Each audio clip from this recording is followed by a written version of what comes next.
Hello everybody and welcome. I'm your host Captain Awesomeness and I am over here at G&J Kartway. I've been coming to the track for actually quite a few races, I think 3 races up to this point, and I didn't upload anything because I was having nothing but problems with my go-kart, which is right there. And let's talk about that real quick before I talk about today's race. So basically, this is the kart that I've been working on all winter long, and I just had lots of problems with it in terms of how the kart was reacting relative to me as a driver. So basically, I couldn't get the rear end of the kart to hold at all when going through turns, especially turn 1 at this track here. And yesterday, I popped in early, and I spent all day out on track, and we made a lot of changes to the back, to the front, some changes to how the seat even sits, and also put on brand new tires. So we're hoping that we can actually fix some of the problems that I was dealing with, and we'll see how things work out today. But the format that we're going to be in, the layout, is going to be it's called 1B, so it's one of the longer layouts, and I actually prefer that over you know, shorter layouts. It's just a lot more fun to me when you can go a little bit higher on speed and all that stuff. So there's that. Then really I also need to kind of figure out if any of the changes that I made yesterday, which again I did test on track, are going to work out for me in the long run. So there's that. Really, I also wanted to kind of talk to you guys about why I haven't uploaded any videos, and honestly, it's just been an issue with time. I just don't have the darn time. But this time around with this video, I'm definitely going to upload this, edit this, and all that stuff. And yeah, we'll go from there. And I'll have a bunch of other content. But really, today it's all about me trying to see if I'll actually really shine. I'm going to aim to be in the top 10, and in the last few races that I've been here, I DNF'd in one, I believe, and then I was last place in the other, just because the kart wouldn't go anywhere but sideways. So definitely a great day for me. I think it's a wonderful morning out here. It was hot and muggy on Friday, and it is Saturday, and it's going to be still hot and muggy, I think. So I'm not going to be expecting any different, but really in the end, I am just looking forward to being, you know, with the entire community of OVKA folks. You guys know that I drive down here for 4 hours, and it's well worth the drive. So there's that.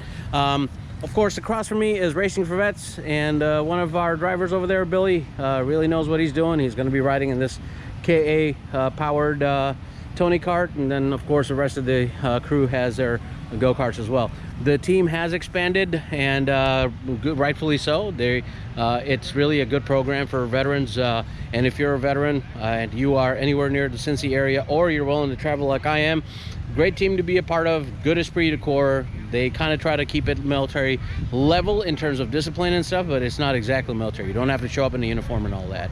So anyway, I am going to see what I've got going on. I know I have some warm-ups to go into, and then we have you know, the drivers meeting, and then we got to go into qualifying and all. This is going to be a busy day. We'll skip right into our qualifying. I'll talk a little bit about that, and then we'll go into our actual pre-final and maybe final. I don't know what they're doing today, but we'll figure it out. So see you guys in a little bit. All right, so we start this first race. It's basically in P-pick format. I don't know how to explain it, so I'll just skip that. Anyway, I'm in 4th place, and we take the wider part of turn 1, going through the first lap, and I don't really have a good launch, but I'm still in 4th place. As you can see, I could have been in 3rd, but you know, it is what it is. I'm behind number 36. That's good old a friend of mine, Dustin Quinlan. I served with him when I was in the Army Reserve. Real good guy. He'd been struggling a lot with this kart, but as you can see here now, he is getting quite capable. He gets a good run and gets in front of Gary Rump at number 444. He is a driver at Racing for Vets, the team that I used to race for. Great guy, great dude to be around. But at this point, I'm really focused on not losing grip, because that has been, as you all know, my biggest struggle. So I do the best I can to try to stay, you know, behind them, and find any spots that I can so that I don't basically give up my spot unnecessarily. Anyway, I begin to get a good run on Gary as well, and I go on the inside line. He's not defending it, well, probably because I don't think he was expecting me to be there, but I take advantage of that, and I get in front of him, make a quick move there, and now I'm focused on getting as close as I can behind Dustin. Going through these turns, I'm feeling that the kart is just doing amazing. Like I am surprised by how well it's really handling itself around this kink, especially that leads into the straightaway right here. I was not expecting it to really do this well, so I'm happy about it. But I come into turn one and this happens. You don't see it, but I'll show you another angle of it right here. So we're coming up into the straightaway and going to take our first turn into turn one. See that? No? Let's try it again. Slow motion. There. If not, here's a picture. What you guys see right here is that both my front and rear inside tires are up in the air. This means that my kart has too much grip. And this is a result of not only the changes that I made to the kart, so first of all, I would get grip, but also because I was on new tires. And then later on, I found out that my outside rear tire, the hub had actually moved in. And that's what happens with rear width. If you move in, you get more grip, and if you are out, you lose grip. And in this situation, yeah, I had a lot of grip, and that scared the heck out of me. But this was the only moment this happened. So that's the good part. But still, something to let you guys see what happens in racing karts that you don't necessarily see in rental karts. And really what you want is for the rear inside tire to lift up, not the front. And the way basically that works is that you have a solid axle in the back, and when you lift the rear inside up, it helps you rotate, and of course, it helps you go through the turn pretty quick. So two things here for me. First of all, don't get scared. I went straight off throttle. Good thing I didn't hit the brakes or nothing, and I went right back on the throttle. And really at this point there's not much I can do other than, you know, just make sure I don't repeat the same thing, and that's by going a little bit slower in the turns. But nonetheless, let's go back into the rest of the footage here. This gives Reiner an upper hand really, and he finds his way to get around me. I think somewhere around here somewhere. I don't exactly remember where he did it. I think he went past me right here, turn 5 or 4, whatever this is. And basically from there, right here. And I basically stayed in position 4. And that's where I ended up in this race, moving on to the next one. Alright, so with the next race, we start in position number 14, which, again, with this P-pick doesn't make sense, but whatever. We get the green light, and here we are going through lap 1. I am behind Ron Swift, who is a very capable driver, but look at what he did here. He almost ran me off. I know that he's a pretty aggressive driver, but I had no measure, really, of how aggressive he can be. You see a kart that spun out, and that helps us gain a few positions, and my aim right now really is to stay behind Ron Swift as much as I can. That is a goal, but let's see if we can achieve it. But in the meantime, I'm just trying to get this kart to turn for me. I've got Tom Eastham, another great guy in the green kart that's next to mine.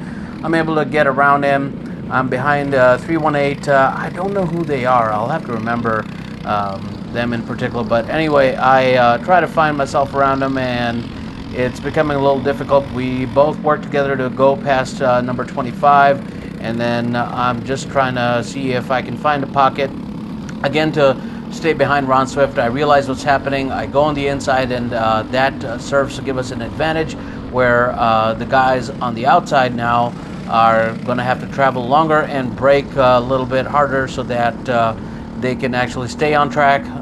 Now I'm behind Ron, and I'm thinking to myself, okay, great, this is awesome. But as I'm coming behind Ron, I realize I made a huge mistake, but nonetheless, I'm behind Scott Galladay, and here's a big mistake I make where I hit him and I got spun out.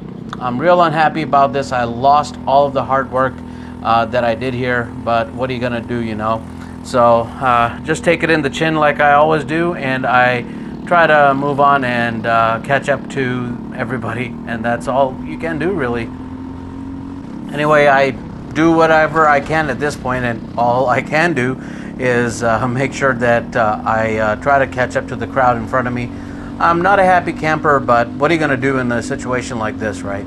Anyway, I see yellow flags getting raised, so that means other people have spun out and all that, so I try to be careful, but at the same time, with my tires having touched the grass, I'm even more careful. But anyway, here's something interesting you'll see with the flag marshal. See that? See that? There's something going on here. let's have a closer look. That, my friends, is what we call a meatball. And here's a video of what happened. I'm going around turn 3 and I don't know it, but my rear bumper was loose. It got broken off. Basically the bolt broke off, and that led to me seeing that meatball that caused issues for me, I guess. And then my reaction to it was, like a dummy, I didn't look where I was going and I go straight into the wall. This is not something I recommend doing. Obviously, should pay attention to what's going on in front of you. But nonetheless, I made a huge mistake and I lost all of my positions. And all you can do is just move on to the next race. Not to mention, here is what I say about it when I get into the pits once the race is over with. Real quick, so 2 mistakes. First, when I was behind Scott Galladay, who was an amazing dude, by the way, I should have given him space, shouldn't have bumped him. That upset my cart, and I went to the side. Yeah, because you got and like you were cruising. yeah, and I got meatballed, which means there was an equipment malfunction, so I had to come in to the pit lane. And unfortunately, that means I have been DNF'd, and that's that.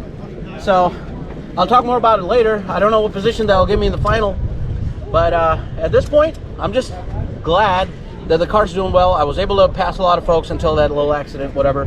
But it's not really an accident. But yeah, I got to find the front, well, one of the portions of the bumper. You guys can see in the back, there's only one piece. The other piece is missing, and yep, the safety marshal found it. I'll talk to you guys later. All right, so here's the deal. What happened is that my rear bumper flew off, and that's just because one of the bolts was loose. So they did not DNF me, so that's a good thing. And with this different kind of format that we've got going on with our racing, I'm starting out in 10th spot.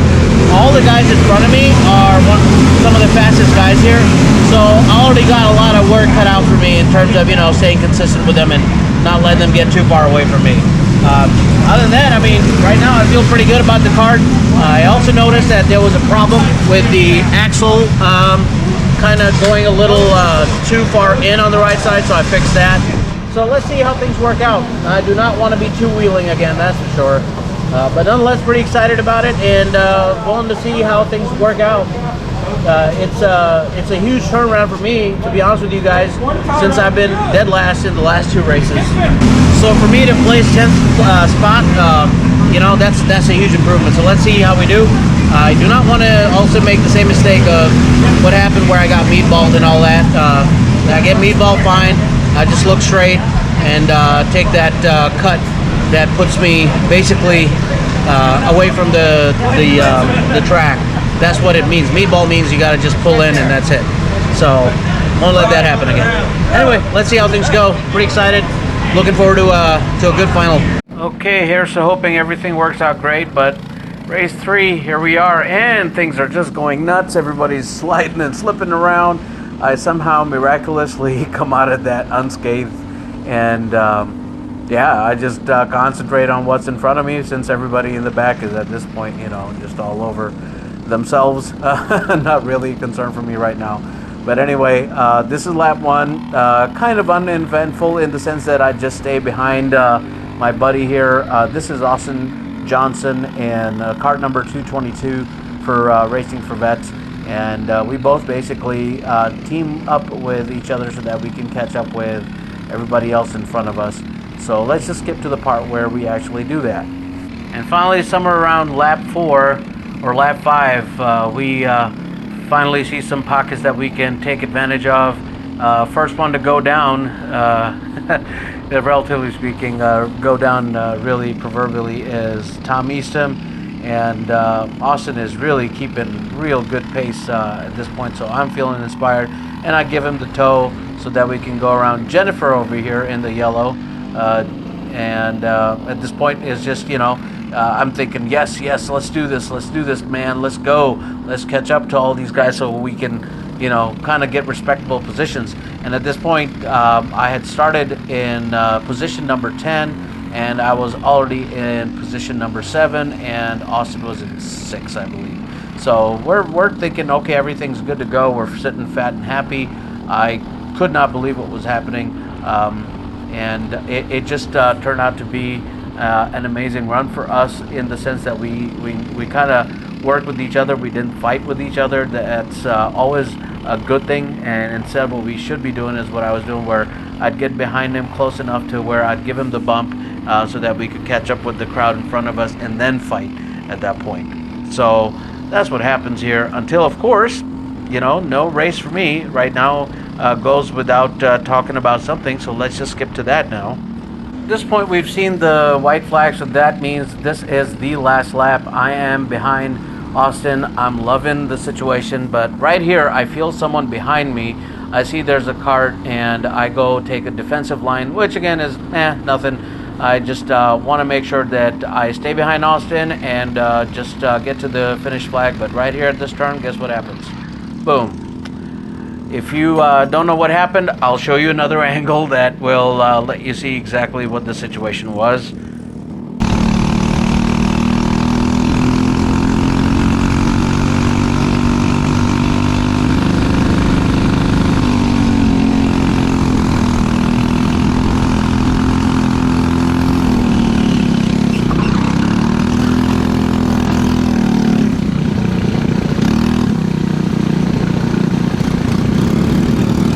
And here's a recording of the incident from another angle.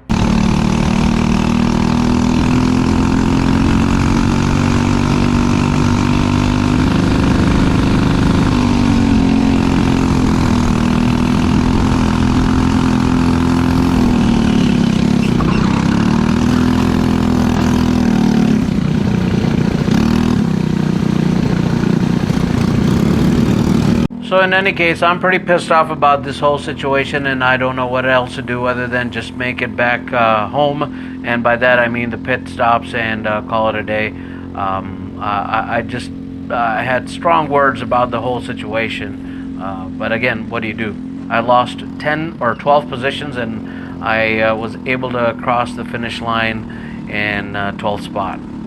So I don't know how I would express this, but yeah, you guys tell me how you feel or how you would feel if somebody had done this to you. We had a few exchange of words and stuff, and what was said to me I disagree with. What I was told was that I was looking behind too much, and therefore I got distracted, and that's what led to this. I disagreed with them on this because in my humble opinion, that had nothing to do with what the incident, the cause of the incident was. It was because of the fact that I had Austin in front of me, and I had to brake a little bit harder than I usually would, and this was basically them not anticipating that happening. I think they were maybe target fixated on me and did not see that I had somebody in front of me. Of course, I burned my hand there, but I was, again, so out of my mind and so mad, I don't know what else to say. All right, so I'm pretty upset because you have the white flag out. You have no way of being able to pass me. And instead of placing where you would place, you decide to make a dumb move because all we've got is the finish flag. Typically, I would say that I don't get upset by these things, but this one is pretty upsetting because I just don't see the rhyme or reason behind doing that. Like, this person who did that would have had no way to be able to pass me. And to pass in the kink where there is no rhyme or reason to be able to pass, no matter what pace you get, because the guy in front of you is going to be in front of you. You're not going to be able to find a pocket. So they made a comment. I took it the wrong way because they were trying to talk about something else, but I'm still pretty upset about it all. At some point, of course, you guys will have seen the video before you hear me say this, that, racing comes and goes in terms of wins and losses. And eventually, you got to let yourself calm down and humble yourself and remind yourself that this is an opportunity very few people would have. And I am one of the lucky few. So I will work on that. It also doesn't help, by the way, that I got upset and for some dumb reason I decided to touch my exhaust. So I'm going to get a pretty good darn blister in my palm. Let's see how that works out for when I have to go in and work on Monday. So, but otherwise, of course, as usual, great event. I want to stay here for another race, but I just don't know if I have the energy. I don't want to really stay here one more day. Got too much going on back home. Enjoyed it. I love the community here. I just wish the outcome of this race would have been a little bit different than where it ended up. Anyway, guys, I'm gonna go back to my little spot, start packing up, and head back home. I will try to think back about all that happened, and I'm sure I'll find a way to convince myself not to be upset, because I know I have a tendency to do that pretty easily, and find the good in it, and I will. So let's hope that we do even better next race, and it's one where I not only have a great cart that hooks up great, but also an accident-free one. Until then, guys, thank you so much for watching, and I will see you all at the next Apex. Bye-bye. Never break, always fight, never quit.